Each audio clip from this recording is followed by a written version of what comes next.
kuda teko mathoth miwacho ni tendo obila osebedo ka tiyogo osebedo ka medore tinende kwan ji malawo na 27 ka lipode moko wacho ni dhano 30 osewito ngimagi e lwet obila kalo kuda ng'anyo mane oluong kod tend azimio la umoja mar ywago pek mar ngima kwan oganda mathoth bende ywak nitie kod hinyruok mag lisasi ute mag thieth mopogore opogore magi te timore e kinde ma bende chenro mar ng'anyo kod jumani biro dhi nyime ka oluong kod tend azimio la umoja e pacho kaendi.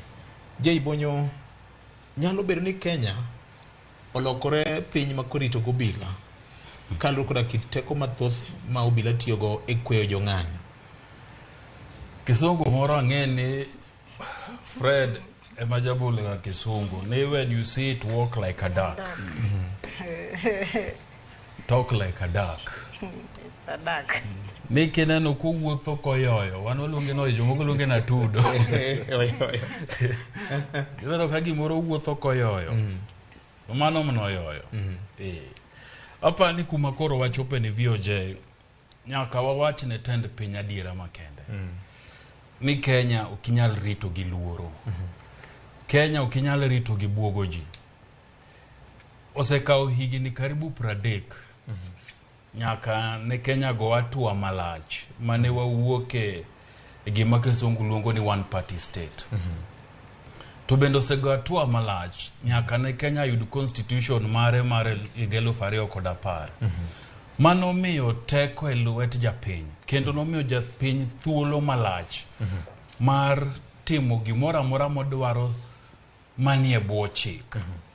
En gima rach VOJ no kinyi makawuono pod wan gi sirikal makoro temo timo gima kisungu luongo ni victim blame.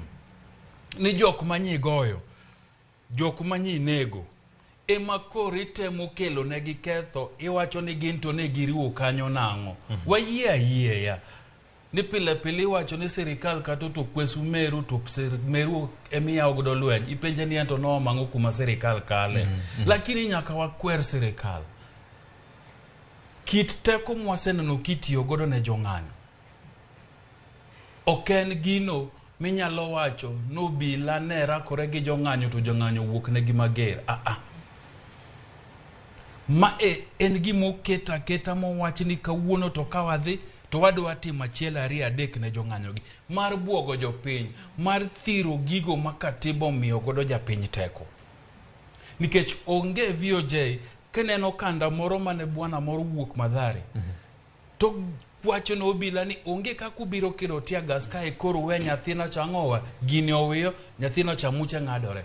Timake titere e sel to kinyne ikele kot tiwacho ni notimo ang'owa ni ne nie ng'anyo. To bende onge gima nyawaneno katimore Nyalenda. Madi wache ni jo Nyalenda duto te mane obilo wuok rodho gang'o gi joma tuo joma nie udi ni jogo ne nie ng'anyo. Ng'anyo mane timore Kondele.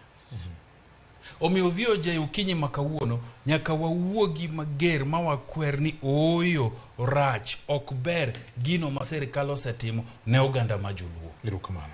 Bendo kaluor medo. Wayie ni nitiere ratiro mar ng'ato ka ng'ato wacho makore kako nene kako yie ni berne. Itie sirikal in gi yiengori kor sirikal ineno ka gima sirikal timo berni mano ratichi. Lakini wan kako oganda nyaka wachung' achiel mondo wakwer nikech gima timore ni Machakos ka Mlolongo nyicha nitie ng'anyo gi Kitengela nok waneno kobilo dokie bang'e mar goji e udi kuma ne gidakie.